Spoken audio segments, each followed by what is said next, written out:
Mr. Clerk, we're reporting out of closed session. 2 items. First item. Thank you, Mr. Mayor. Council reporting out of closed session. The first motion for the first item is to receive the report and that confidential direction to staff be confirmed. Someone like to move that? Councillor Weese, second by Councillor Thompson. Comments or questions? Court of vote. Court vote has been requested for the first item of council reporting out of closed session. Councillor Kim is absent. Councillor Gilliland was absent. Councillor Gallo, how do you vote? Councillor Gallo votes yes. Councillor Weese? Councillor Weese votes yes. Councillor Gartner? Councillor Gartner votes yes. Councillor Thompson? Mr. Thompson votes yes. Mayor Maracus? Yes. Motion carries. 2. Second item. Second item of council reporting out of closed session is to defer the report to a future council meeting and that confidential direction to staff be confirmed. Someone like to move that? Councillor Gardner, Councillor Weese. Comments, questions? Councillor Gallo. Thank you. I just, I would like to, at some point, I'm not sure if it can be done now, to move that the report for item 4.2 be released to the public. Mr. Clerk. If council wants to do that right now, that's fine. Do that right. Unless there's discussion, if you want to do it without discussion, if you want to have more discussion, it might be more appropriate for a closed meeting. Sorry, I didn't. If there's going to be discussion, it'd be more appropriate for a closed meeting, but otherwise we can do it right now. I'd like to put it on the floor, but if there may be some people want to ask our solicitor whether it's a good idea or not. I think that would be, does that work fine with that? Well, I see. I say our solicitor doesn't really look too through. But Mr. Serio, do you want to weigh in on this? Yes, thank you. But I do want to confirm. So this is the 4.2 and it's the legal opinion. So the opinion is covered under solicitor-client privilege. So I'm often hesitant to want these to be released, but it is at it is at council's discretion because you are the client. I don't foresee anything off the top of my head wrong with agreeing to waive privilege in this respect, but it is all of council who has to decide whether they want to waive it or not. Mr. Mayor, I don't want to rush it. I prefer she think about it. So if we could put it on at some future date, there's no rush for it. I just like future at some point. Close, and then we'll do it at a future close. Sure. Does that work, Councillor? Sure. Thank you. Any other comments or questions? Court of vote. Just before I get to the recorded vote, Mr. Mayor, I screwed up the item of the order. So the order of the items. So this one is the motion for this one is actually to receive and receive for information. Okay. Thank you. My mistake. And the first one is to defer and confidential direction. Confirmed. Everyone got that? It is the one that we thought. It's just okay. Court vote. Court vote requested for the second item of council reporting out of closed session. Councillor Thompson, how do you vote? Councillor Thompson votes yes. Councillor Gallo? Councillor Gallo votes yes. Mayor Maracus? Yes. Councillor Kim was absent. Councillor Gartner? Councillor Gilliland was absent. Councillor Weese? Councillor Weese and Councillor Gilliland or Councillor Gartner votes yes. The motion carries. To confirm in bylaw. Councillor Weese, second. Councillor Thompson, all those in favor? Opposed? That carries. Motion to adjourn. Councillor Gardner, Councillor Weese, all those in favor? Opposed? That carries. Mr. Clerk, time 7:04. I'm going to call this council meeting to order.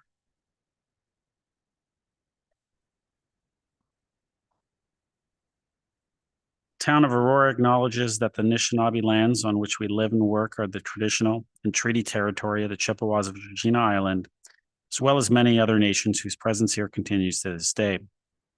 As the closest First Nation community to Aurora, we recognize the special relationship the Chippewas have with the lands and waters of this territory. They are the water protectors and environmental stewards of these lands, and as a municipality, we join them in these responsibilities. We further acknowledge that Aurora is part of the treaty lands of the Mississaugas and Chippewas recognized through Treaty Number 13, as well as the Williams Treaties of 1923. shared understanding of the rich cultural heritage that has existed for centuries and how our collective past brought us to where we are today will help us walk together into a better future. Council, can I get a motion to approve the agenda? Councillor Thompson, Councillor Weese. Any comments or questions? Call a vote.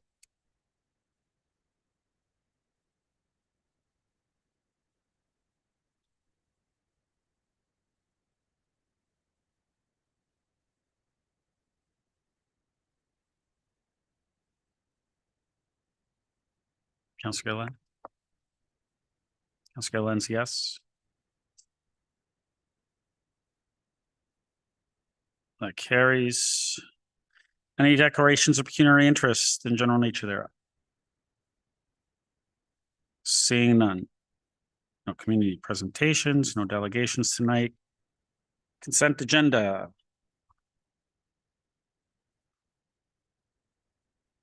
Someone to move the consent agenda item 7.1 to 7.12 inclusive be approved. Councillor Gallo, Councillor Thompson, comments, questions? Call the vote.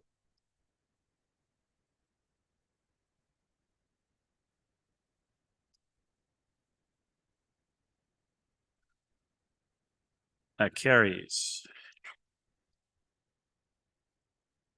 Standing committee reports. Anyone like anything pulled from, this is all of number 8. So 8.1, 8.2, and 8.3. Councillor Gallo. Thank you. 8.1.8, please. Okay. Anything else? No. Any other items?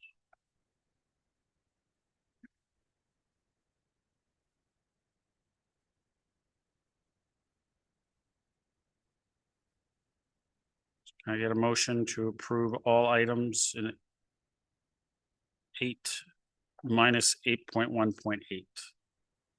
Something like that. Councillor Weese, Councillor Gardner. Call the vote.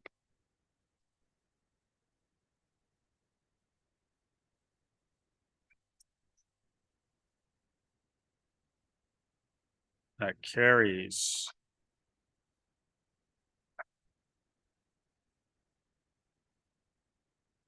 Eight point 1.8. Mr. Gallo, did you want to move that as is to receive for information at this point? I'm assuming you're going to look to do something. So, but I mean, I just need to get it on the floor or something. Sure. Move. Seconder. Councillor Gardner. Councillor Gallo, go ahead. Floor is yours. I wanted to, I hope this is the right one, but I wanted to, as I mentioned, when I was in the chair at GC, I think it was on the 7th, to introduce an amendment that deals with notices of motion. And it would be that notice of motion be discussed at general committee meetings and included in the general committee report to be pulled at council for further discussion if necessary. Someone like to second that? Mr. Gardner? Mr. Gallo? So the idea is that I believe notices of motion, or at least directions that council would want to move in, shouldn't be treated any differently than a regular report from staff on a GC agenda, and it should be placed on a general committee to discuss and to have some sober second thoughts between that GC, just like every other committee report, and council.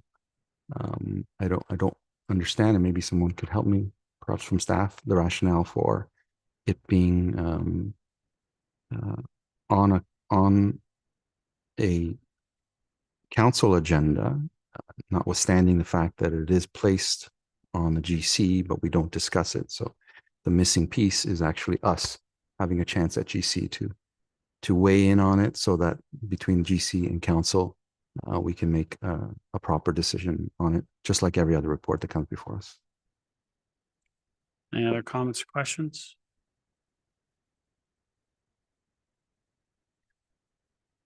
Councillor Thompson.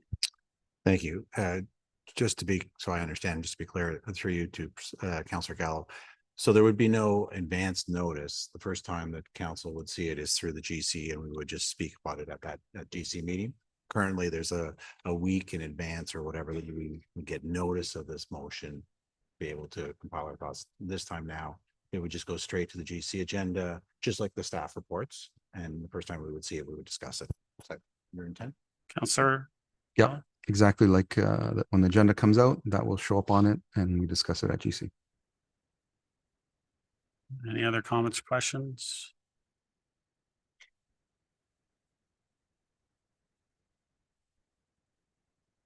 Councillor Gardner. Thank you. Thank you, Mr. Mayor. I think we would have to change our procedural bylaw we would have to change our procedural bylaw. And there was a reason to give notice, because there used to be a reason to give notice so that the public would know, but the public would see it on the general committee report, and then they could come to council if they wanted to comment. Like, is there not giving the notice that we would have given earlier? Do you see any problem with that? So Councillor, I would suggest I kind of see where you're going. I have those, I share some of those concerns as well, because there's no notice provision. Essentially, the notice of motion is to provide notice to the members of the public. And that's why it's held kind of in this gray area in GC, where the public is aware that it's there. And then at council, we discuss it. If you'd like, I'd suggest, and Councillor Gallo, you can take the suggestion if you'd like or not, that I believe that there still should be a notice provision in there. Maybe what we do is council provides a notice of motion for the first general committee. Yes. And then it would be discussed at the second general committee, and then could be pulled at council to be further discussed. But that notice would have to be placed for that first GC. Maybe that's a solution to provide the members of the public some notification that an emotion has been put forward. I'm not sure if you... I'm okay with that. Because otherwise it would have to come in have to be on the previous council agenda as noticed. But I think that the greater good is that we get to discuss it fully at a GC. So I would be in agreement with what you said, Mr. Mayor. Thank you. All the other speakers, Councillor Gilliland. Thank you. Just so how I'm understanding the provision, although it hasn't been done, I look at this, if it is on general committee, you get an agenda, we can advance just like you would any agenda. And so that would be advance notice. But if we are going to preclude it, that the only time we're going to have the discussion is at the second GC, then I understand that now I would only have the opportunity to submit a motion on time for the very first GC, and it makes it puts a little bit more pressure to submit a motion once a month, whereas right now you have two opportunities. So the way I'm understanding the provision being presented, which I wouldn't be in favor of, is that would eliminate that second opportunity.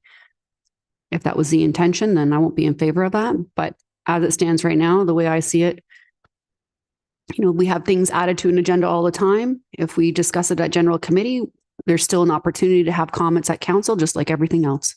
So I would be in favor of the way it is now and not necessarily making any amendments to that. Through Mr. Chair to Mr. Gallo, Councillor Gallo, the intention was to also have a discussion at council in addition to GC, if necessary, correct? Councillor Gallo.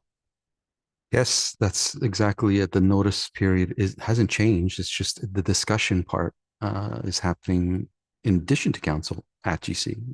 The timing of notice is no different. Councillor. Just thank you. Appreciate it.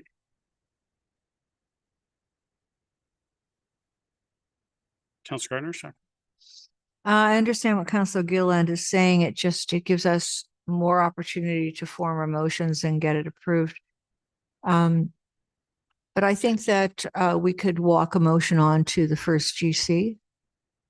We could give ourselves permission to walk a motion onto the first GC because we're not going to be discussing it. And then you wouldn't have the deadline of the Wednesday before. I think we need to find a compromise because I think the motion is a good one.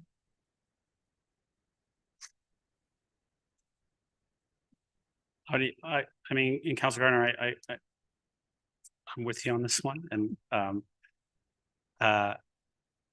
we could even look at what the region at least allows, and maybe it's part that something that we could look at as well, is where you don't have to actually provide written notice for that first GC, but at least provide maybe even under new business, or we can add a section where you have to provide like you have to say you're going to be providing a notice of motion, what it is, and it's going to be coming forward, and then it'll be discussed at the next GC. So at least there's some kind of notification to the public that this is coming.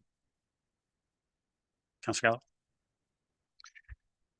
With all due respect, I don't understand that logic. What this is doing is no different in terms of telling the public what we're going to be discussing. There's no change in timeline. The only change is that at general committee, we get to talk about it. That's the only difference. I hazard to guess that the public is lined up and saying, "Oh my God, I have to wait till council to actually, listen to what that discussion is." It gives us, I don't know why we're treated any different than a report from staff that's on our agenda and that we discuss. To me, we shouldn't be treated any differently. It comes to us as a vote. We decide to move forward or not. There's plenty of notice, just like every other report that we get and we make decisions on. I just don't understand why we would want even more notice and what the public is suffering if it's at GC discussed at council, just like every single other motion that we discuss at council. I don't understand why we would be treated any differently. So I'm going to leave it as it is, and those are my views. It's no different. The timing is no different. I don't believe that the public is suffering in any way if we do it any earlier. It gives us the additional time at GC to discuss it. And I realize I don't think anyone is not in favor of discussing at GC prior to council. But as far as timing and notification to the public, it's no different than we're doing right now. Councillor Weese? Yeah, thank you. I like the motion. But from a public standpoint, they can delegate. So the procedural bylaw would allow them to delegate at GC on any motion that is before us. Is that correct? Yes. Then would they be required, or could they be allowed to delegate again at the council meeting that happens a week later? I'm just wondering about there. Mr. Clerk?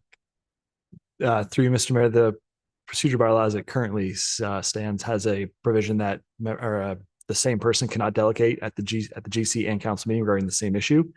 Council could waive that through 2/3 vote, but that is in the procedure bylaw. Councillor? I just don't want to, I don't want to make a resident who is interested in this particular motion to have to come twice if they feel they need to do that. So as long as that's clarified, I'm okay with it. I like the motion. I like everything about it. It's just the public's perception and their participation. That's all I'm concerned.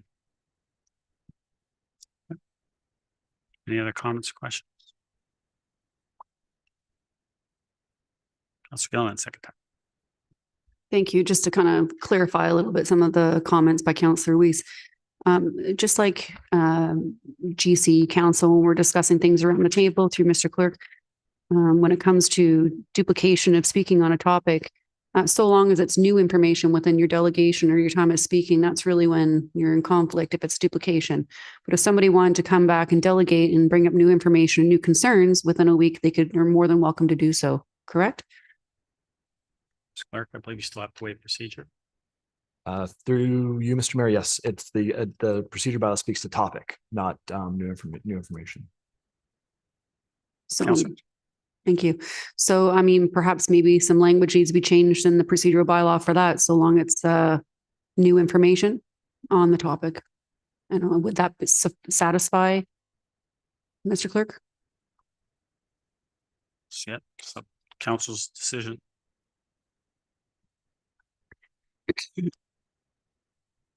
Okay, well, at this point in time, I don't want to muddle the motion that's in front of us right now. And if it's something that we feel we need to change, because again, we can waive council procedure bylaw. And I feel that majority, I would say 99.9% of the time, at least 100% of the time I'm here, we usually waive procedure for any kind of delegate that wants to come and speak. If we do feel this is an issue, I guess we could change it at that time, but we could focus on what's in front of us right now. Any other comments, questions?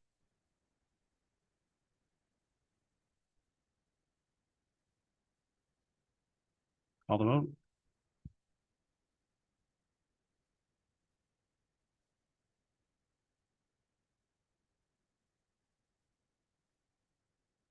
That carries. Back to the main motion. Yep, Councillor Gallo, you have the floor still. You good? Any other comments, questions on procedural bylaw? Councillor Thompson. Thank you. I guess first, through you to the clerk, just to understand, we've asked for an amendment to the procedural bylaw, but at GC you presented a draft bylaw. And the motion was to replace and repeal the existing one. That was defeated. The motion before us is just to receive for information. So how would we enact this change or this amendment, given that there is no bylaw in front of us tonight to vote on to be enacted and repeal the previous one? Mr. Clerk. Thank you, Mr. Mayor. Through you, since the proposed bylaw has in a sense been defeated, or it's not for discussion, what council is doing is amending the current procedure bylaw. So we would bring an amendment to the current procedure bylaw as is, without any of the proposed changes from the earlier GC meeting this month. Councillor. Thank you. Then that, I guess, revised bylaw would come at a future one, or it doesn't need to be because it's the current one that's in force? Mr. Clerk. We would just be acting on the current bylaw. The proposed bylaw that we put forward and that staff put forward in November 7th would have no bearing anymore. Thank you. Councillor. Thank you. And then through to Mr. Serio. We've had this conversation, but Mr. Serio, in the Municipal Act, it says that a bylaw is without effect to the extent that is in conflict with any provincial or federal act. What does without effect mean? Mr. Serio. Through you, Mr. Mayor. For those parts of the bylaw that are in conflict with the provincial legislation, then those sections would not be in effect. The remainder of the bylaw that has no conflicts, those would remain in effect. So in essence, parts of our bylaw would be null and void because they're in conflict. Yes, and staff would not follow what's in the bylaw. Staff would follow what's in the provincial legislation. Councillor. Thank you. I mean, we had this discussion last time. I'm not going to reiterate too much of it, but I certainly understand that there's opposition to the strong mayor powers, but the reality is it is here. The procedural bylaw is supposed to reflect good governance. It's to, provide a way forward for us to conduct our meetings. In our whereases, it talks about openness. It talks about transparency. It's supposed to be a reflection of the legislation to date. I understand that there are those on council that are opposed to the strong mayor powers, but I still think that we should not have a bylaw that is in conflict with legislation that has been passed. And so in essence, invalidates parts of our procedural bylaw. And so I still stand that we should amend as was presented by our clerk, because to be honest with you, if you go back to that draft bylaw that was presented last week, there's not just the strong mayor's powers. There are a number of changes, budget committees, the availability of the agenda. There are numerous changes put forward by the clerk that are all now being set aside because of that one component that everybody doesn't like. And if you're deciding to reject the procedural bylaw, as a symbolic gesture to show your opposition to the strong mayor powers, so be it.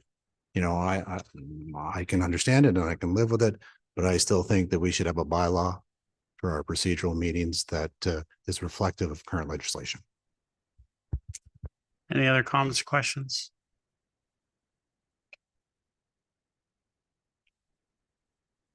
Call the vote.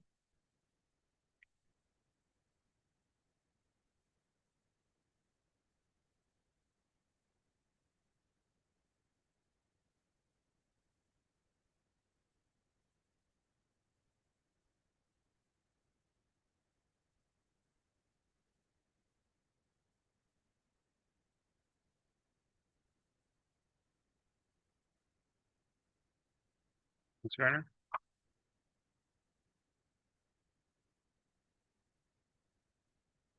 No, we called the vote.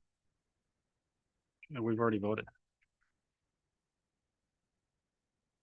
Don't have.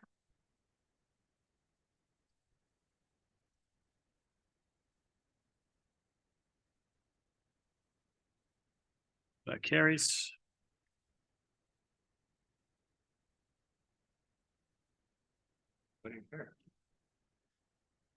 Ten point one. Councillor Gilliland, it's your motion. Would you like to move as is? Oh yeah, sorry. 9.1, strategies for minimizing negative impacts of residential infill construction. Would you like to move as is? Thank you.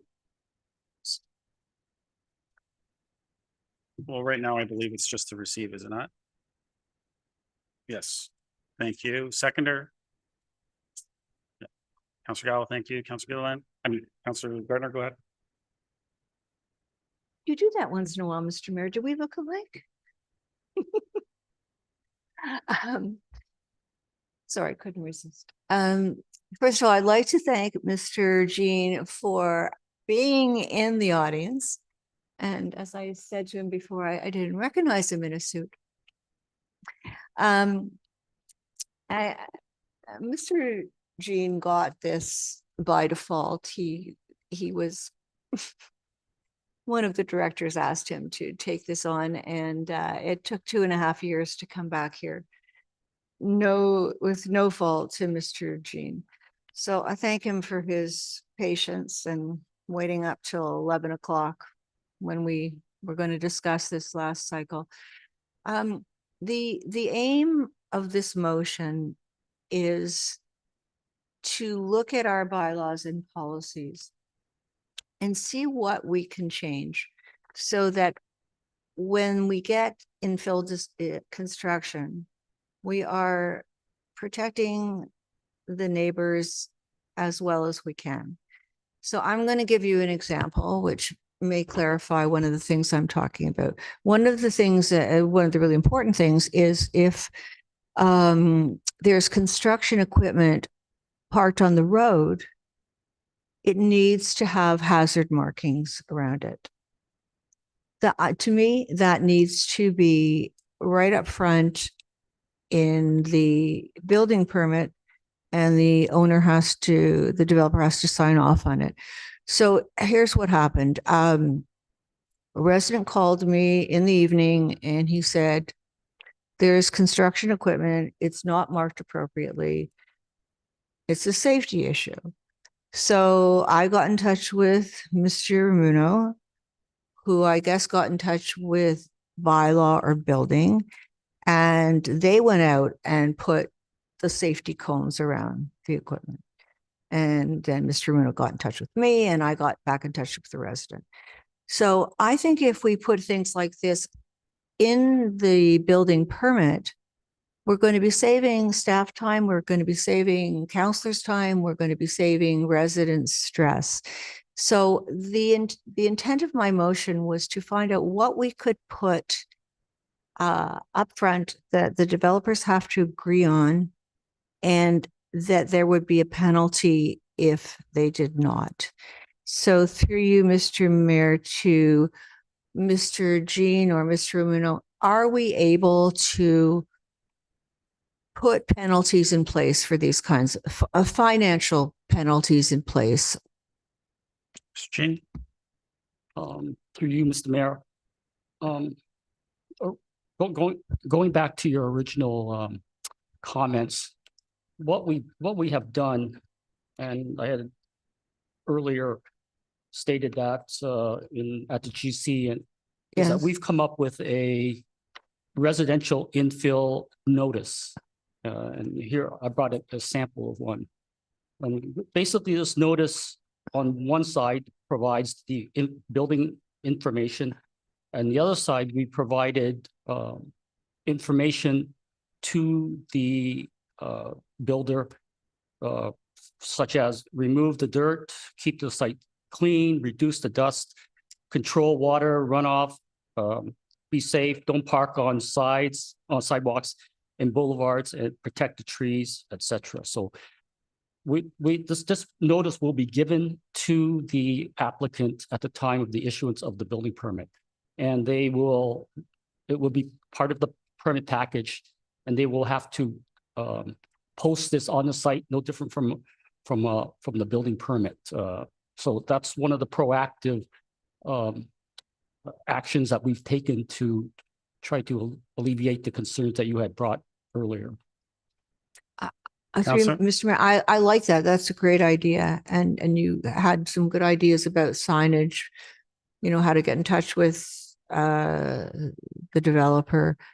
But it doesn't impose any penalties if they don't. Am I correct on that? Mr. Cheney? Well, Oh, through you again, Mr. Mayor, there is no penalties for from the example you provided.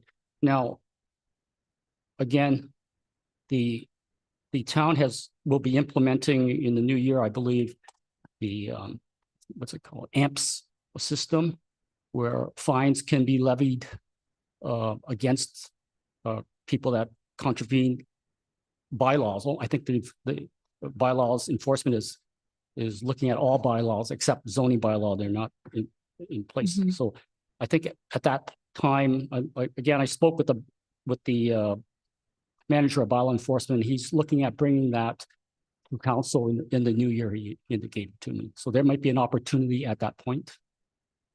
Councillor? Yeah, through you, Mr. Mayor, yeah, we've been waiting a long time for the AMPS, and I actually thought it was here, but I would like to just head any issues off before they happen. And I would like to have, I mean, maybe, I don't know, maybe through to Mr. Moon, maybe it doesn't make a difference if we have, but we have to have the bylaw, right? We have to, in order to get money through the AMP system, it has to be a contravention of the bylaw, as you said. So if we don't have these things in a bylaw or in a policy, then I don't think we would be able to charge a developer for something like not marking hazard vehicles. Mr. Cheney? Okay, again, through you, Mr. Chair, I believe there is a bylaw in place for AMPS.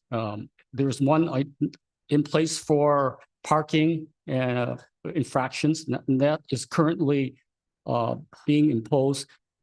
That bylaw was also passed with a separate schedule, which was going to list the other bylaws in the town, property standards bylaw, noise bylaw.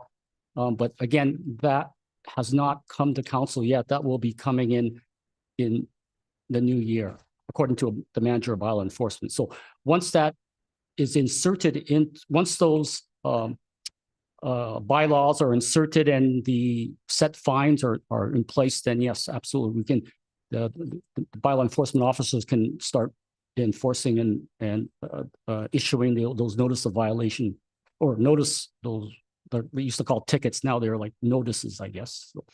Councillor? So through Mr. Mayor, so we would actually need a construction bylaw that says this is not, you can't do X, Y, and Z. this, you can't do X, Y, and Z. If you do X, Y, and Z, yeah, you will be liable for a fine.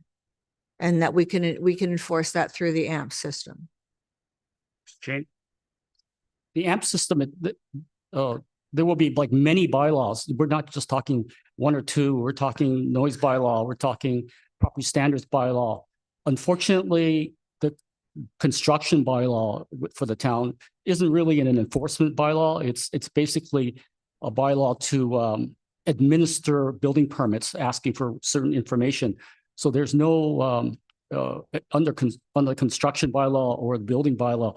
It's more of an administrative bylaw. So there's no enforcement issues there. But other bylaws, yes, there is. So Councillor?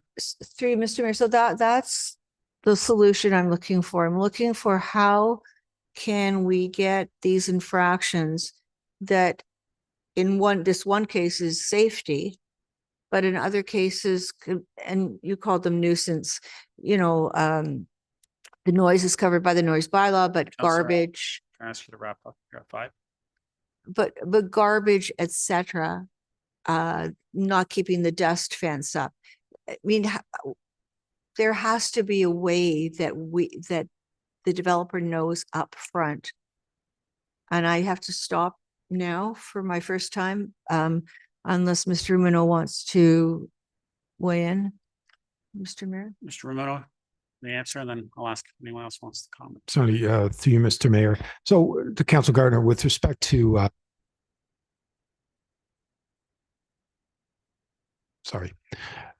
with respect to the measures that Mr. Jean's put in place with respect to building permit applications for private a resident building a new home or an addition, what he's shown you there is a sign, and essentially having a pre-construction meeting with the homeowner and applicant, setting out our expectations with respect to, keeping the site clean, monitoring, traffic with respect to the trays, equipment, etc. The dust fence if required, that type of thing. So I think that'll go a long way in trying to deal with some of these nuisance issues that arise. With respect to the planning applications, we've got those measures in place already, and we're holding securities with respect to our development agreements, subdivisions, or site plan agreements. So, and we've got a process in place with our inspectors that are on site and our planners who are managing those projects. If issues do come up, we try and deal with those as quickly as possible, ensure that that the developer is aware of an issue and deals with it as quickly as possible. But as Mr. Jean mentioned, in the new year, with respect to the AMPS program, and there may be opportunities to impose additional fines with regards to the various different bylaws that we have in town. Any other comments, questions? Councillor Gilliland. Thank you, through Mr. Chair to Mr. Jean, or maybe it was Ms. Desario. Is it in bylaws purview to be issuing any fines at all when it comes to any construction related nuisances? Desario. Through you, Mr. Mayor, if it's in a bylaw, then it would be in their purview. I'm not aware if there are any construction bylaws. I think the noise bylaw has something to do with construction. And then they can place, not fines, charge them under the noise bylaw. Councillor. Thank you, through Mr. Jean. In relation to the concerns that Councillor Gardner has about safety or dust or various other things that may not be in bylaws purview, when you're talking about the opportunity for AMPS to perhaps have these fines in place, is this something that you're collaboratively working with bylaw to add these nuisances to, so it gives them the purview or the authority, delegated authority to actually issue a fine? Jane. No, our recommendation is not to do such a thing, to include our recommendation in the report was not to include such things as, two examples would be dust, which is not in any bylaw currently. And based on the numbers that I've seen, that I've researched from our statistics, the number of dust complaints that we get are very, very few in a year. So because of the low number of occurrences and complaints, we're not recommending any bylaw be amended. That probably would, if it was to be amended, it would probably go into the property standards bylaw. With the second issue is, say, vibrations is another nuisance issue that comes up. And again, based on my research that I found, we do not get a lot of vibration complaints. We do get them for when there's a large development occurring adjacent to maybe a residential house, and people perceive the vibrations and they think that their house is going to be structurally damaged. But again, like I said earlier at GC, the numbers are, vibrations is measured in a unit called peak particle velocity. And if for somebody to perceive vibrations in a house, that number is 0.3 millimeters per second. Now, for an actual damage to occur to a house, which is a normal house, is 5 millimeters per second. So it's 17 times higher than what's perceived. And from every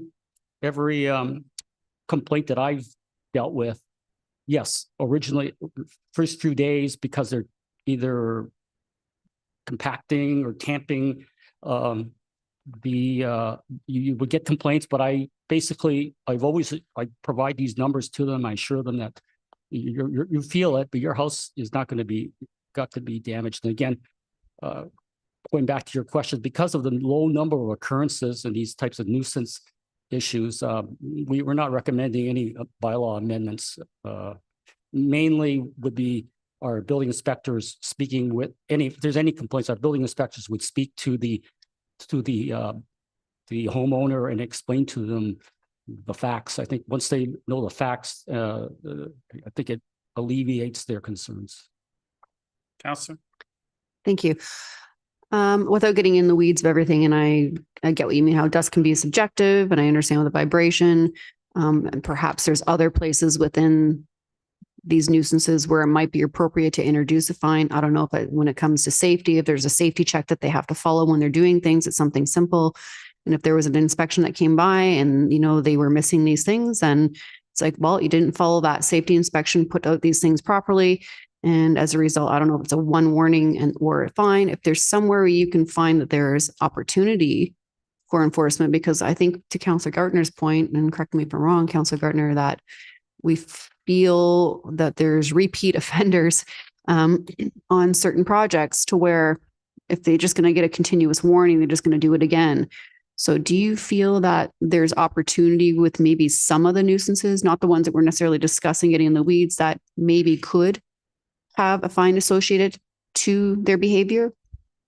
Mr. Jane? Yes, again, through you, Mr. Mayor, to have a fine, to fine somebody, there has to be a bylaw, and there has to be a section in the bylaw which the people are contravening. Like currently, as I said, there is nothing in our property standards bylaw or any of our bylaws built with regards to dust. So the only thing we could do at that point is just basically speak with them and educate them. Again, with regards to the second issue, let's say for vibrations, we currently have no provisions in our noise bylaw with regards to vibration issues. And if we were to introduce something into that bylaw, I think we'd have, it's a separate issue. It's a big issue. We would have to determine how we're going to approach that. Would our bylaw enforcement officers be trained to review seismographic information, or would they need to hire a consultant? And again, like I said, for residential infill properties, that, in my opinion, it's not really necessary. And again, for larger developments like my director that stated, that is part of the site plan control process, whereas they have to provide a vibration control form, as well as if they do tick off that form that there will be certain types of activities that occur, like driving up piles, then at that point they would have to, the developer would need to hire a professional engineer to monitor the site during that type of construction. Councillor? Thank you. Just to reiterate, I was suggesting something beyond dust control and vibration. I'm certain that there's probably other nuisances associated with construction.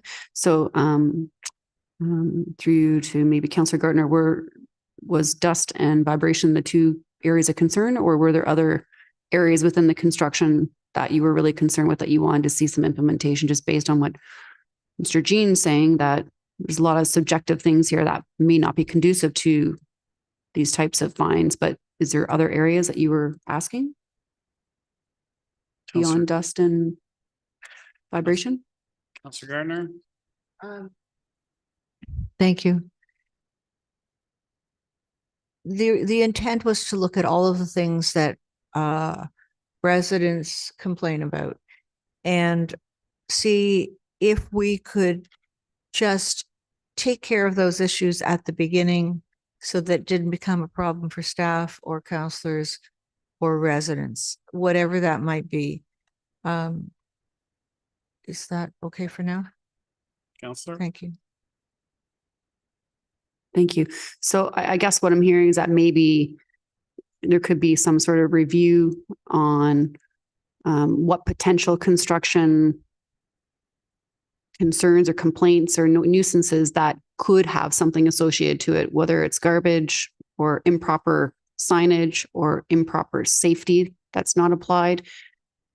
Is there a way through Mr. Chair to Mr. Jean that perhaps you could provide, working with bylaw or whatever, some opportunities that may actually justify a fine? And if there is nothing that justifies, then that's fine too. But I feel like that maybe has not been considered, because if there's a whole bunch of garbage everywhere, I don't know if bylaw can go over there right now and say, okay, you've been warned, we're giving you a fine now. Or is this just, planning going and saying, hey guys, you got to clean up your act. Hey, you don't have a safety fence around here, and bylaw can't do it, but you guys, hey, you got a safety fence, but then they still don't do it. Do they get, it just, these little nuances to where maybe those small little things make a difference. And I could be completely off and not correct, but I just feel like maybe we could do that little bit of work to find out if there's opportunity. Again, through you, Mr. Mayor. When it comes to safety issues on site, absolutely. For example, a good example like you just alluded to is the construction fence around the site. If our inspectors attend the site and they find that the fence is either removed or fallen down, they immediately issue the orders to them to have it reinstalled. With regards to the issue of, like you had again alluded to, garbage, for example, again, it's basically garbage. If it's strewn all over the site in a very poor manner, the inspector will speak with the developer or the contractor to have the garbage put into a tidier state.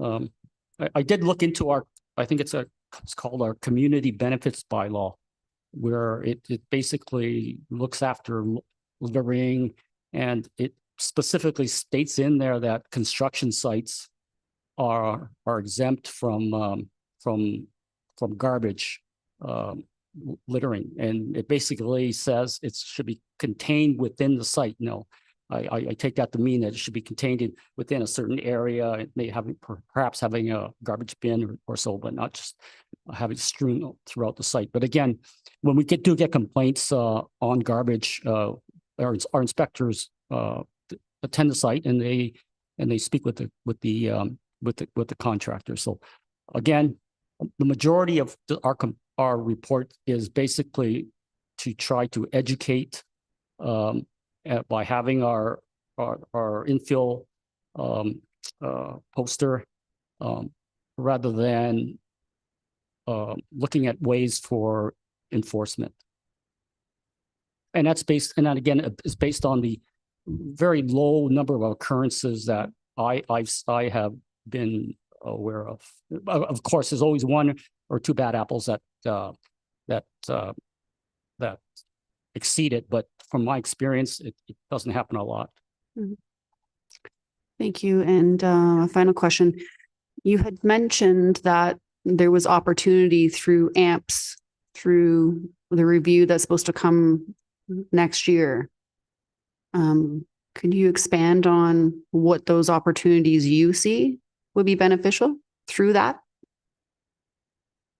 Chair, like currently the only violations that can be go through AMP is parking violations, and in the new year, bylaw enforcement will be bringing to council a list of other bylaws, and of course, when you have those bylaws in place, you can use that procedure, issuing the ticket or the notice to get compliance. But again, from what I've read and seen from other municipalities that have AMPs, their primary goal at the beginning is try to get voluntary compliance and then use fines as almost like the last resort. Okay, thank you.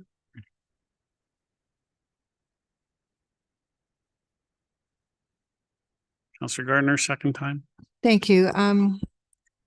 Just some quick things. I think we agreed last time on the pre-screening questionnaire that you would add the question, are you constructing a second suite? I think you agreed to that. Yes. With respect to the vibration assessment for planning developments, that's at the moment, that's just for, is that for all planning developments that are, I mean, not single homes, but developments? Mr. Jane? Is that done as a matter of course that they have to do the vibration study? Perhaps Mr. Ramuno. Mr. Ramuno? Mr. Mayor. To you, Mr. Mayor, yes. So depending on the type of application, if it's a significant application, we impose as a condition of the development agreement that they undertake vibration monitoring, and they also conduct the pre and post surveys of the surrounding residential homes. So that's a practice that we've implemented a number of years ago. Councillor? Thank you. With respect to the signage that's posted on the properties, and you had some good, through you, Mr. Mayor, you had some good ideas for a second sign to be put on the development. Can we please have the name of the staff member or at least the phone number of someone at the town, so that if a resident can't get in touch with the developer, we can get in touch with the town?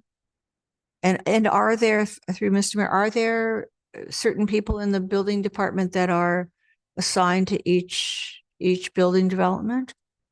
Mr. Ramuno? Yes, Jane? again, through you, Mr. Mayor. Yes, on that residential infill property, on the one side of it, we list the builder's name, the builder's phone number, the builder's email address. We provide a brief description of the project, and we also put the permit number down, as well as we post a picture of the house under construction, just to let them know the size of it and how it affects them, as well as there's information with regards to the contact at the building department, that if somebody sees it and they have a concern, they can contact that person. It's just one person that we provided. As well, we've also put in information if the application went through any special approvals, like went through the Committee of Adjustment or went through the Ontario Land Tribunal. So we've tried to put as much information in there as possible for any residents, that if they needed to contact someone, they could. Counselor? is this on our current signs or this is proposed? Jane? This is proposed. So that would make a big difference. At least the counselors wouldn't reduce some of our work, not yours, but ours. I mean, the idea is to reduce everybody's work. With respect to, it says in the report at the very end that, you know, you don't suggest, it says, that we're not using tickets, at the moment. But the benefit of them is that bylaw enforcement can issue them and they can be issued on the spot with immediate impact. And yet you're not recommending it. And we are going to have a lot of, to you, Mr. Moon, a lot of infill development. And I think that we need to start using tickets. I guess, Mr.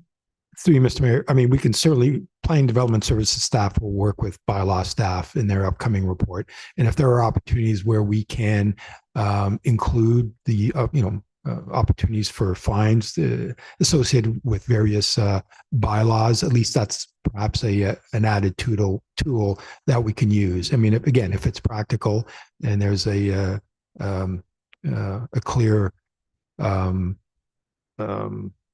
non-compliance to a bylaw, it's an opportunity. So I'll just endeavor that we'll continue to work with manager bylaw, and when that report comes forward, we'll look at opportunities to implement any fines where it's reasonable and practical.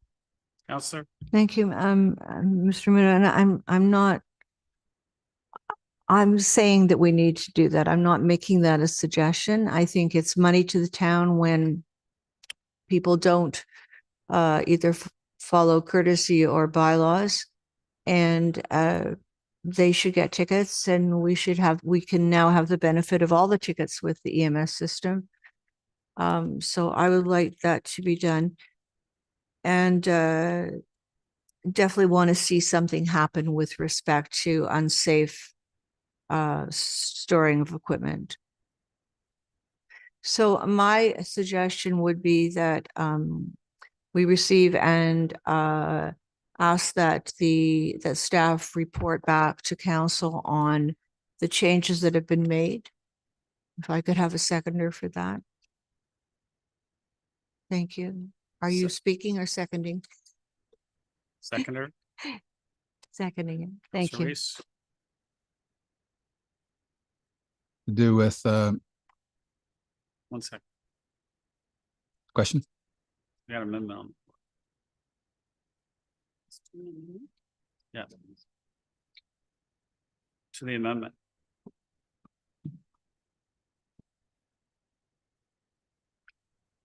This is to the amendment. Go ahead. I have nothing on the amendment. You have nothing on the amendment? It was up Okay. there before the amendment came Just waiting forward. for So it to get. I'll wait for waiting that it to come get up back. So we can, then if that's the case, I'll call a vote.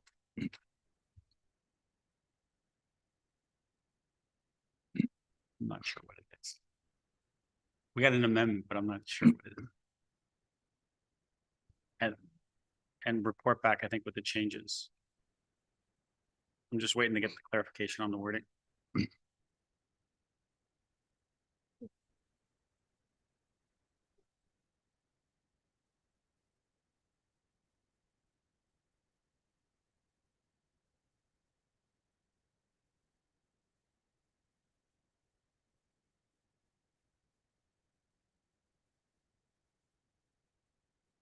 Hmm?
Like, Councillor?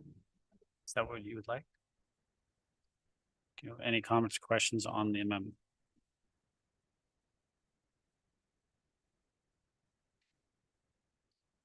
Call the vote.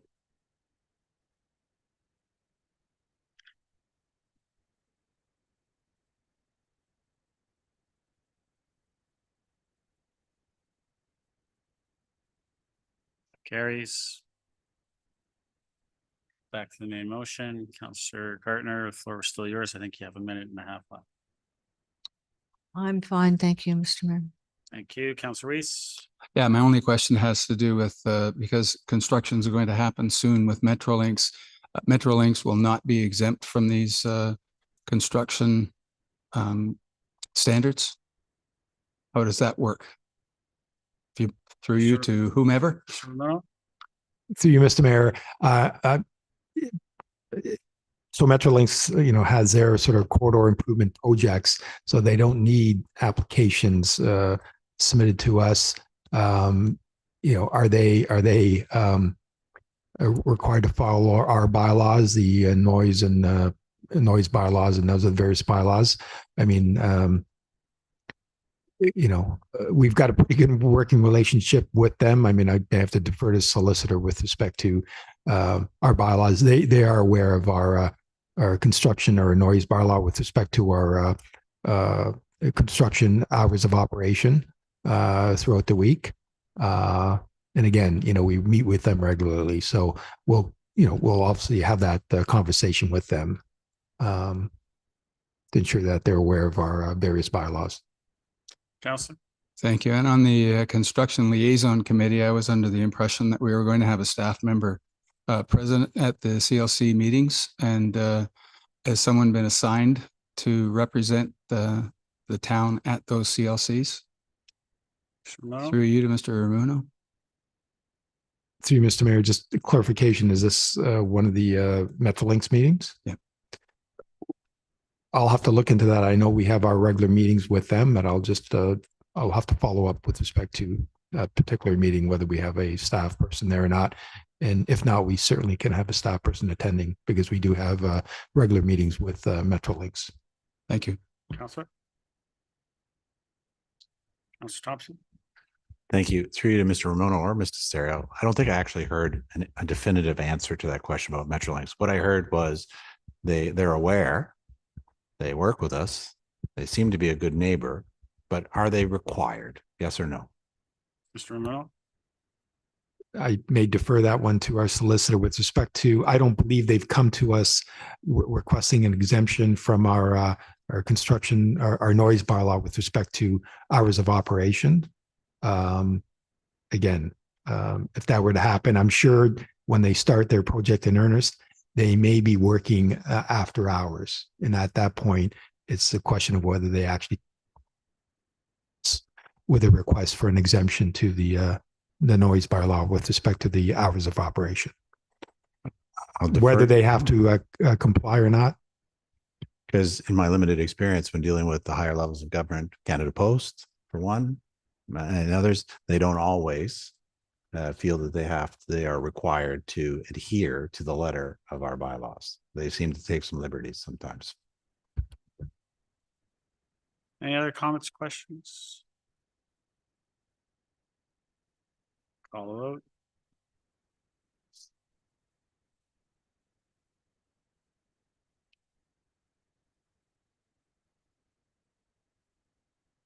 That carries. 10.1. 10.1, Councillor Gilliland. Is your motion, would you like to move as is? Okay, seconder. Councillor Thompson, go ahead. Floor is yours. Thank you. The great thing about Canada is that we do continue to stand strong, united in honoring our veterans for all the sacrifices they've made for our freedoms to speak, our freedoms to worship, our freedoms to stand for our rights and to oppose what one believes is wrong, and the freedom to choose who shall govern our country in the name of democracy. Built in 1925, which is crazy to think, the Cenotaph is located at the Aurora War Memorial Peace Park and is approaching its 100th year anniversary. This is a significant memorial service location for local soldiers across Aurora, King, and Whitchurch-Stouffville. The cenotaph predates the Canadian National Vimy Memorial in France in 1936 and the National War Memorial in Ottawa of 1939. I believe this is an important celebration to share, reflect, and collaborate with these municipalities, our Canadian Legion, and other levels of government with a plan of action and possible funding assistance. And I ask my fellow council colleagues to endorse this motion and look forward to remembering together and honoring those who served this important celebration. Any other comments or questions? Mr. Thompson? Thank you. My only question is whether you've had an opportunity to have some preliminary conversations with the Legion up to this point about the motion. Councillor Gilliland? Yes, actually I have, and they actually approached me a while ago to have this conversation. And I did learn that they have been in talks with some of our staff already, but I'm looking for a collaboration between us and other municipalities who do share in the same location. And I think it would be great if we could also get some funding from other levels of government for the celebration as well.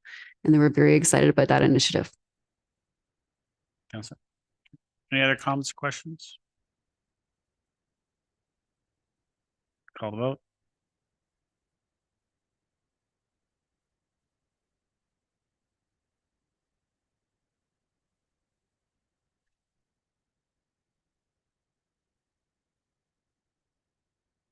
Councillor Gardner?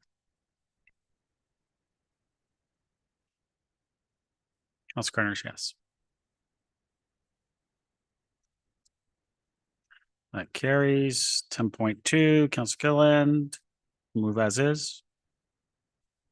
Seconder. Councillor Gardner, floor is yours, Councillor Gilliland. Thank you. You know, social media has really become a large part of our lives, whether we want it, whether we love it, whether we hate it, whether we need it. And it's really been a conduit for us to communicate with society in general. Has both negative and positive impacts all over the world. And one of the positive ways is that it's a way that we can connect and share with each other very quickly. However, with that, there's a lot of negative impacts as well. Various things could be through censorship, controlled narratives, misinformation, and political intermeddling. There's been a lot of growing concern with that worldwide. In fact, the Integrity Commissioner has recommended that all municipalities would benefit from a social media policy and more detailed provisions on communication in general. In addition, I believe we should also review the usage of our town-owned copyright material and strengthen the council code of conduct in general, just for the reasons mentioned in this motion. At the end of the day, we want to just continue ensuring that we respect each other, ethical principles are kept in mind when we're communicating with our council members, staff, and the general public. And I think it's in our best interest to have this review with this policy and leave in the hands of the Integrity Commissioner to come back with a viable solution that we can all embrace. Thank you. Any comments or questions?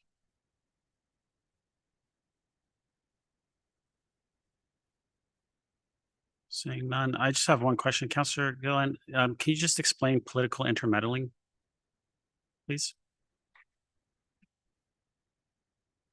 Intermeddling is the word for interfering. Thank you, Councillor. I understand the word intermeddling. I'm wondering what the entire phrase, what does political intermeddling mean? Political interference, but how what's the political interference that the Integrity Commissioner would be looking at? I guess that would be up for the Integrity Commissioner. I think it's a very subjective statement, and I think I'll leave that up to the Commissioner to decide whether that's something that's appropriate to include. Thank you. Social media policy, I have no problem. I've already seen our Integrity Commissioner's social media policy. It was presented at the region. I voted in favor of it. Be happy for us to have it here and include it. So I have no problem with the first clause. The second clause, I do have some issues just for the fact of, I think many of these things are not within the purview of the Integrity Commissioner. Bullying and harassment in the workplace is an HR issue. It's not integrity commissioner issue. Copyright of altering town images is not an integrity commissioner issue. And so it's not within the integrity commissioner's purview. So I don't think we should be necessarily asking the integrity commissioner to look into that. I mean, we can, I guess, but I think that the integrity commissioner come back and say it's not within his purview. Also, political intermeddling, I don't believe is within his purview. Undermining of council decisions already exists in our code of conduct. I'm not sure how it gets strengthened. The strengthening is by the integrity commissioner making a decision on whether it's undermining of council's decision or not. It's already in there. So I'm not sure the second clause is needed. I'd like them separated though. Councillor Gilliland, second time. I think the whole point was to strengthen the language in there, and I have read the integrity commissioner's policy that we currently abide by. And what I'm asking is for a review of some of the language in there that could be strengthened. I would be happy to amend and add a further clause that staff review the copyright communications, review the copyright altering of town images or usage of town images. I think that is important. And I would request that it's a separate clause of the copywriting usage of copyrighted town images in a third clause. And if you want to separate decisions from there, then so be it. So could I get an amendment, a friendly amendment to be able to separate a third clause and have staff report back with some revisions to communication policy to address copyright usage of town images?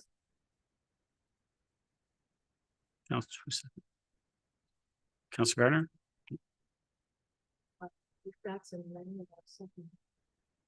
You're okay with it, we'll just separate it.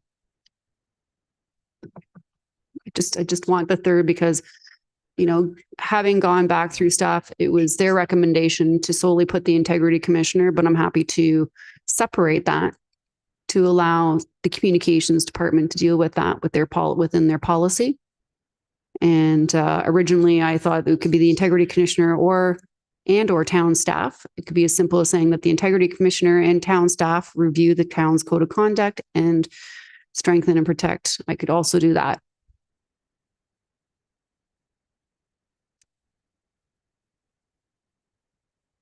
I'm being told if we're asking staff, it'd be a new amendment. It'd be an add-on. So I can't do it as a friendly. So I got a mover and a seconder. If there are no comments, so just ask for a vote for that amendment. I'm just asking for a third clause for council copyright of altering town images and make that separate staff.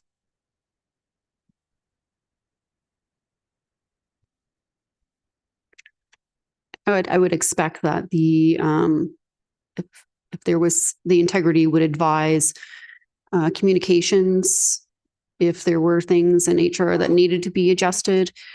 I think this is a collaboration where it's appropriate.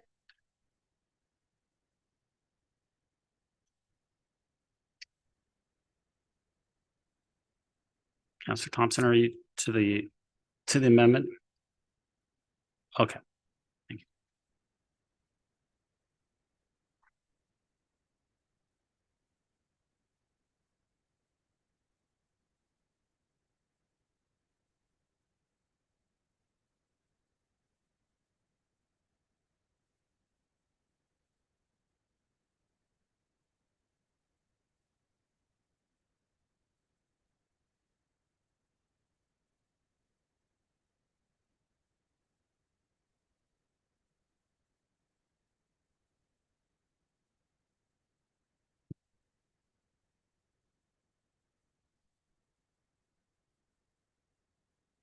Councillor, is that your amendment? Yep. Okay, Councillor Thompson, to the amendment. Through you to Ms. Smith or Mr. Nadarozny. Do we not have a policy that covers the use of town image or town images or copyrighted trademarks?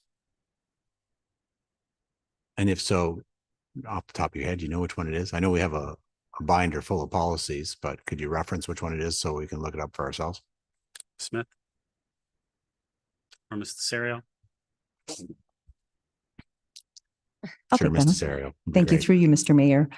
So our trademark is, or sorry, our logo is trademarked. So we have protection that way.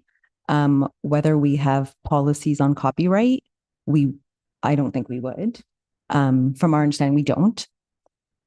And I'd have to say that amendment, that would be more of a legal opinion, I would suggest. Councillor? Okay. Maybe. I think where I was going was rather than this amendment, just I would ask that the policy itself be put on a future agenda, and then we can comment on the policy and or make suggestions to revise or update the policy itself. If we don't have a policy, then probably it is a good use. I know that with respect to when we're running for election, there is a policy in place with respect to the use of town images and so forth for candidates, but in general, I think the town should have a policy with respect to those things that are, we'll call either trademarks or, intellectual property, graphical property owned by the town. So I mean, rather than staff review and report back, perhaps the amendment should be that we work on a policy with respect to this. Any other comments, questions? Councillor Gilliland? Thank you. When I had spoken with staff, as far as I was understanding, there was no specific policy on the altering of town images. So the language I originally came up with was what was recommended by staff, but through you, Mr. Chair, to Mr. Natarozny, then should this suggest that we develop a policy around the copyright of town-owned intellectual property? Yeah. Through you, Mr. Mayor, my understanding of this is that that's about three different things. Intellectual property is one thing, copyright is another, and the altering of town images would be a third. So I think they're all very distinct things that would have their own policies. Copyright would be, there'd be some basic copyright laws that would fall into place just by virtue of us trademarking or having images that are associated with the corporation. If we want to strengthen something on the copyright, we could look into that. The altering of town images, I would think would be a internal policy, as long as it didn't relate to something that was already copyrighted, which would catch that up. And the third one was copyright. And intellectual property is not something we've considered, as we don't do research or patents or any of those kinds of things. Councillor? Thank you. Having been in publishing and working in several schools and having to be really specific on copyright, it was very specific on the images that you could use for your own purposes and what you could do in order to alter them. And when you do search on Google Images, there's a way that you can click on it and it'll tell you the kinds of use that you can use it for, whether it's for personal use, whether it's for business use, and whether you're allowed to alter them. So I'm looking at this in a lens of, we do have a lot of images that we release subjective to sponsors that are added to it. It is designed for certain specific reasons in mind. And I believe some protection should be in place and there should be some guidelines when we're utilizing these images. So with the amendment that's on the floor, is that going to address what my concerns are? Yeah. Through Mr. Mayor, so many of the images that we use would be from banks where we've purchased those images. They would come with copyright rules as well that would restrict their use or how we can alter them. I guess at the end of the day, it's a complicated thing because the images come from all different places and the rules would be different from each source. If our staff develop their own image, then it's ours. We don't have to worry about copyright unless someone else is taking our stuff from outside the organization. So it's a very, in my view, I'd have to give it some more thought, but I think it's a very multifaceted thing to consider a policy on, because it's our use is so wide and like I said, the sources are different places and each one would have their own rules, which would prevail first. And then on top of that would be the final product that we produce, which we would have our rules about that would still have to include the rules of the stock image as well as any rules we put on it. So. Okay, so would it be more in Counselor? keeping to say that staff review and report back on an appropriate policy to address copyright and altering of town images?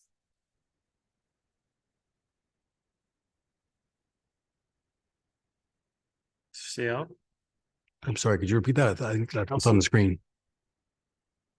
That staff review and report back an appropriate policy to address copyright of altering town images. CL? Sure. Policy on copyright and altering. To you, Mr. Mayor, sure, we could come back with a policy, but again, it's going to be. Yeah, I mean, if you want to put that through, we'll come up with what we come up with, I guess. Counselor? Thank you. Yep, I would prefer that language. Counselor Gallo? Am I speaking onto what's on the screen?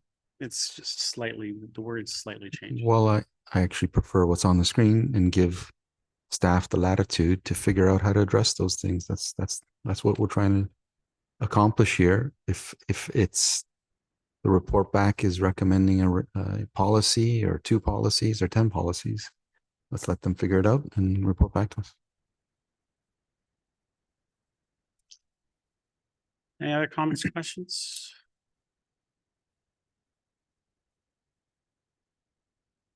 I just have one.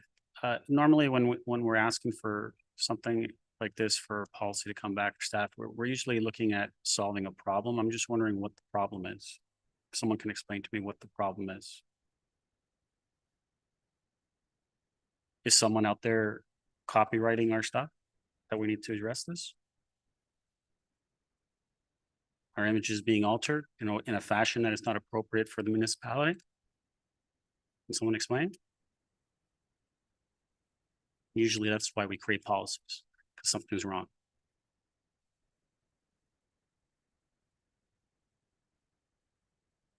Councillor Gilliland? Thank you, Mr. Mayor.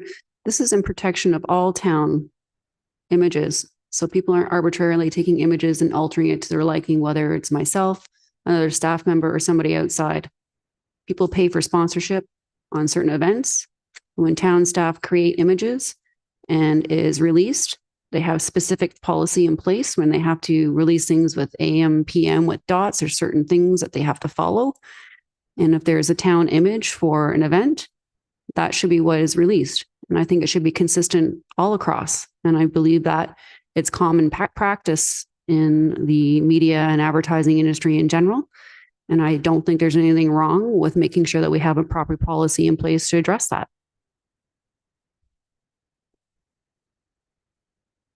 Still didn't hear if there was an actual problem happening right now. I'll call the vote.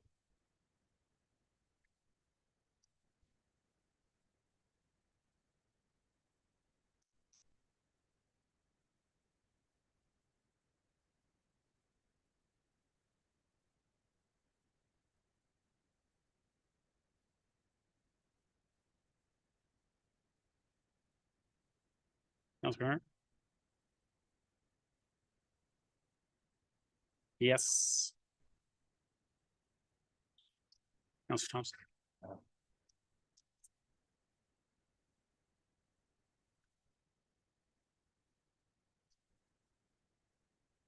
Carries. Main motion.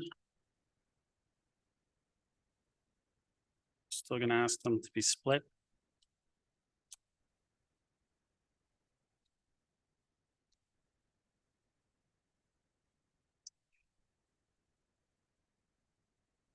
One on its own, 2 and 3 can be.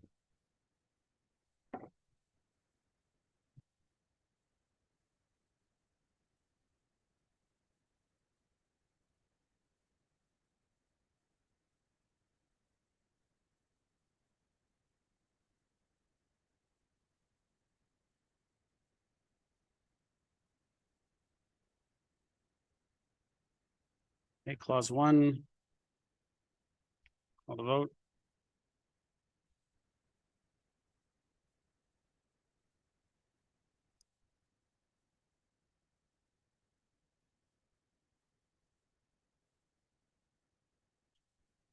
Councillor Thompson. Just hit the red again. Just try it one more time. It's not even coming up on you. Okay, that's odd. Councillor Thompson's yes. That carries. Clause 2 and 3.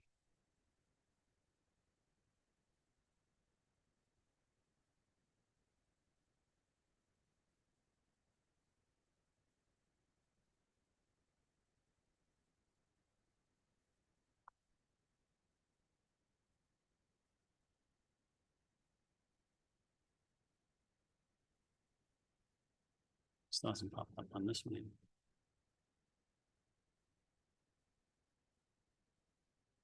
Hit the red bar.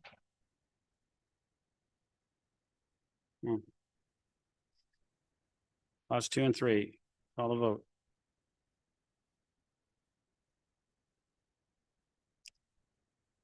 Still not coming up. Councillor Thompson's a no.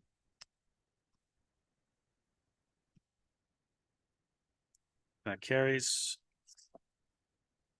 10.3, Councillor Gilliland, it's yours. Would you like to move it? Seconder, Councillor Weese, thank you. Councillor Gilliland, floor is yours. Thank you. First, I want to thank everyone on the BIA board for all the hard work they've done to bring it where it is today. Councillor Weese and myself, we sit on this board, and we also understand the challenges that they face. Having gone through this process with them, it's really clear that there are some current bylaws in their municipal bylaw that are currently hindering the positive progression and the flexibility and the growth that they need to do in order to get to the next level. Just for example, the BIA cannot present a budget until their finances are fully audited. They don't receive their funds until early fall of the year that's needed. The auditing and insurance are about 25% of the cost of their entire budget alone. In addition, it's noted that several organizations strive to achieve the same goals, downtown revitalization. So we also want to focus on not duplicating all our efforts, such as the Aurora Economic Development Board, the town, and even the chamber. We feel and share the same vision to revitalize that downtown. So through this motion, there is opportunity for collaboration, partnerships, and reducing this duplication of resources, funds, and volunteer efforts. It should be mentioned that beverage marketing has done an amazing job thus far, but it does come at a cost. And therefore, within this motion and with the support of the BIA board, it does leave the door open for us to explore as many possibilities as possible. This really is just meant in order for us to achieve the same goal with the revitalization downtown. And through this, we're hoping that we can close some of the gaps and also help tear apart some of the red tape and the bureaucracy that's also around that as well. So hopefully we'll get some good information out of this. Hopefully staff will be able to collaborate with the stakeholders and see if we can come together that will help us move the initiative forward for the greater good of our downtown. Any other comments, questions?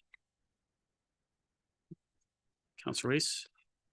Yes, I'd just like to add that many of the board meetings that we're in, we spend a lot of time discussing the bylaws, what we can and can't do, what we're eligible for and not. And it actually, at this point, is a barrier to moving forward. So I think this is a very good motion, and I'm going to support it for sure, because I think we need to move forward with the BIA. They're a very interested and committed group of people, and this will enable them. So I agree with them. Thank you, Councillor Gallo. Thank you. I just, I'm not in the loop, so if someone could help me, of course, I'm always interested in the nice words that are here, collaboration and progression and all that. in terms of the first clause, do we not already have a partnership, a committee, and collaborate with the BIA? I'm not fully understanding perhaps what the issues are and what direction we want to go in. Through you, Mr. Chair. Councillor Gilliland? Thank you.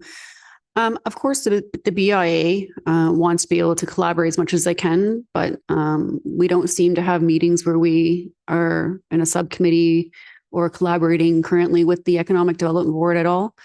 It's something that I've actually mentioned to the Economic Development Board to have a member of that, a member from the committee, that board on that committee to discuss these things, but it hasn't happened as of yet. No, there is no committee. That is just there as a suggestion and understanding what the best course of action is moving forward with the governance model. These are just simply suggestions to keep the door open on what those kinds of collaborations can look like. We have felt that often the BIA is left out of the loop. I do know that the chamber does make an effort to attend some of our board meetings, but it's not there all the time. We do have a staff member who is there every now and then, Ms. House. But we do feel that we do lack a lot of communication and partnership through all three avenues in order to, I guess, push through what it is that we need. And we do find that there's a lot of duplication. I know myself, having been on the Economic Development Board, we went through a whole 8-hour workshop that was spread over a few days. And the conclusion, one of the main things that we all agreed on is the downtown revitalization. But I don't recall anybody from the BIA being invited to that to have a discussion about that thereafter.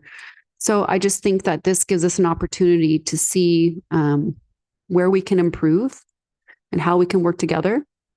In addition to that, as I was saying, the current bylaw that's in place does have a lot of barriers in there that do not help us progress. So if they wanted to secure funding for marketing or an event, by the time that they have the cash in the account, it's fall. And so they feel like they're catching their tail all the time. And a lot of the reasons why they're put in this situation is because of the bureaucracy in that municipal bylaw. So there are a lot of moving parts to this. It's a very complex spider effect. And I'm really hoping the language in here kind of covers all areas and leaves it open for staff to be able to figure out what it is that'll work best. Okay. I guess to staff, I'm not sure who, but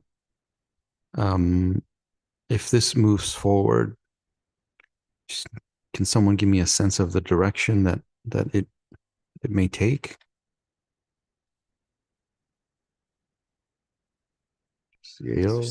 Somebody? To me, Mr. Mayor, so we'd have to look at some of the confines are within the BIA Act itself as opposed to the bylaw. So I think we'd have to sort out, first of all, which things are just a function of being a BIA and how that structure works with the municipality. And then layer on top of that, how the town should best interface with the BIA to move the collective agendas forward. So I think we'd look at sort of both areas. Councillor? Okay, as long as it's clear to staff the direction that this is wanting to go in. I mean, we're reporting back. We're asking for reports on some governance models, and I guess to review the current BIA bylaw. It's pretty important because we ask a whole bunch of businesses to contribute to this, that the town actually doesn't spend any money, I don't believe, or doesn't fund this. It's solely the businesses that are part of the BIA, the actual fund this. We do it on their behalf. So if it's some reporting back and try to fix some issues, I'll be honest, I'm still unclear as to what they are, but that's okay with me. Councillor Thompson? Thank you. You know, I support the intent to try and, look at ways to enhance the role of the BIA and to address any issues that may be there. I just want to, I guess, and our CEO addressed it a little bit in terms of managing expectations, because a fair bit of the rules that govern the BIA are outlined within the Municipal Act, specifically to governance and to how they're funded and how they work. And so I do hear some of the comments that perhaps some of the frustration is it is a little bit restrictive, but it's not necessarily a result of things that we've imposed. It's just the rules that govern the BIA through the Municipal Act that may be a bit of a challenge for them. And so while I'm supportive of getting a report back and trying to look at ways to, enhance or maximize their role within those confines, I just want to make sure that we're managing those expectations, that some of the challenges may not necessarily be a result of the municipality. It's the way that the Municipal Act is written specifically to BIAs. Because I know that when we first established it and got the reports, there was not a lot of options to us in terms of how to set it up. It was clearly laid out about in terms of the governance model, the directors, how their budget, the tax levy. I mean, it's all there for anybody to read. But if there are other issues that we can address, great, because I do feel that they provide a lot of value for those businesses in the area. Any other comments, questions? Call the vote.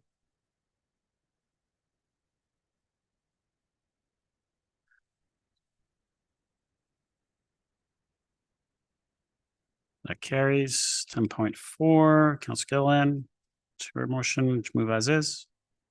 Yes, please. Seconder. Councillor Gallo, thank you. Councillor Gilliland, floor is yours. Thank you. I decided I need to put this motion forward because I felt that we needed to at least understand what our opportunities are moving forward to address this issue. As we know, Phragmites has been recognized one of Canada's worst invasive plants that threatens the existence of any meaningful wetlands and ecosystems alone. And its impact on wetlands is pretty significant.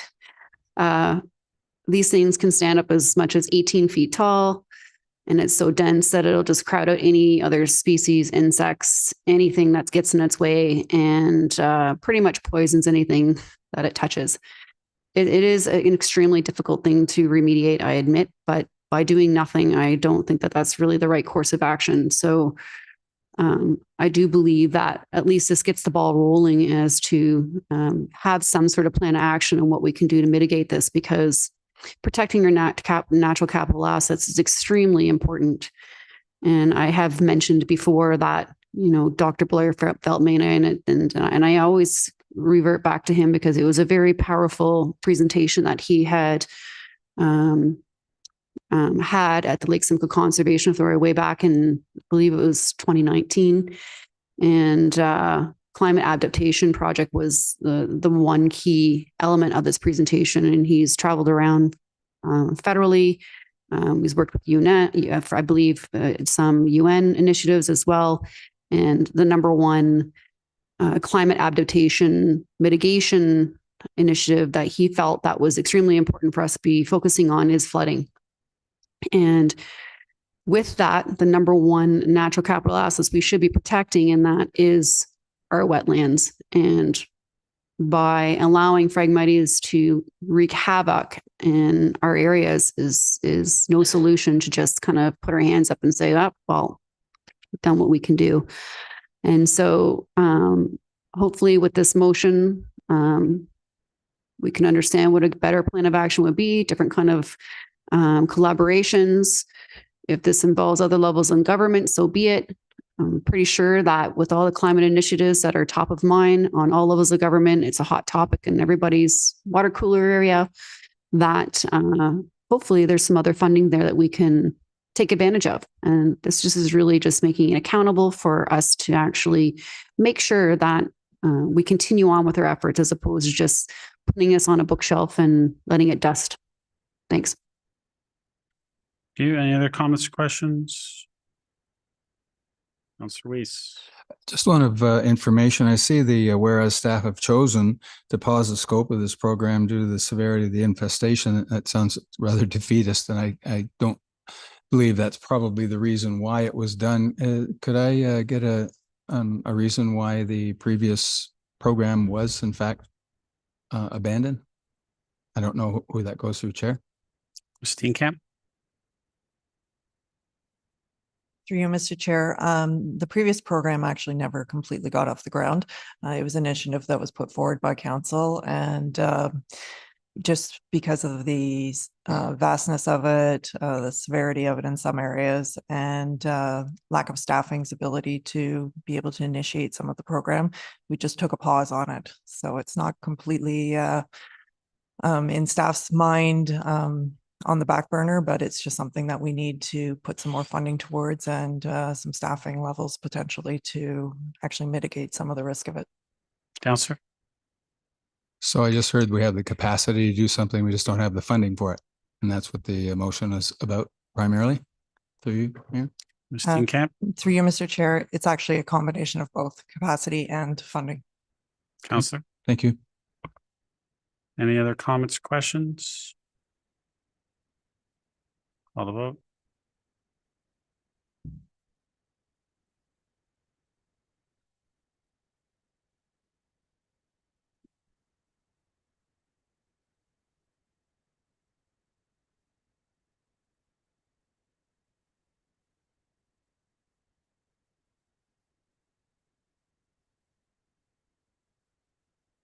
Councillor Garner? Councillor Garner's yes. That carries. New business. Councillor Weese. Councillor Gilliland. Councillor Gardner. Councillor Thompson. Councillor Gallo. Bylaws. Councillor Gallo. Just have a question about 12.1. The first bylaw. Sure. What's the question?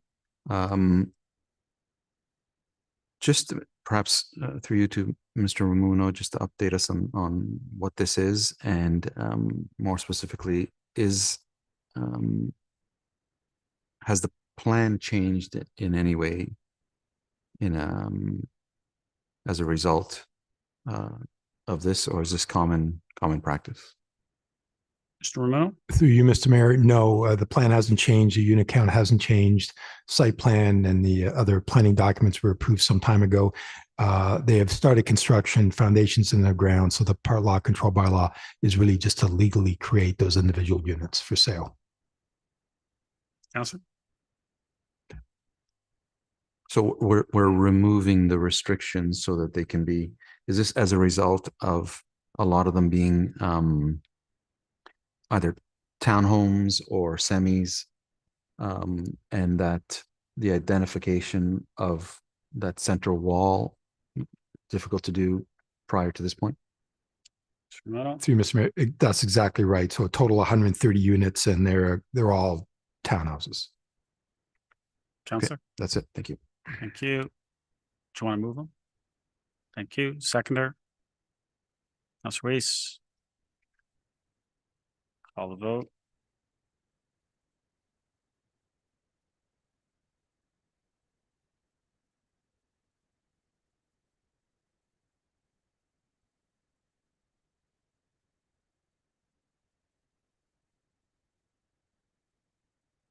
Councillor Garner?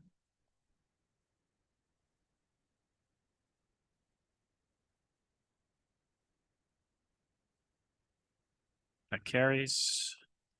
Confirming bylaw. Councillor Weese. Councillor Gallo. All those in favor? Opposed? That carries. Motion to adjourn. Councillor Thompson, Councillor Gardner, all those in favor? Opposed? That carries. We are adjourned. Thank you very much.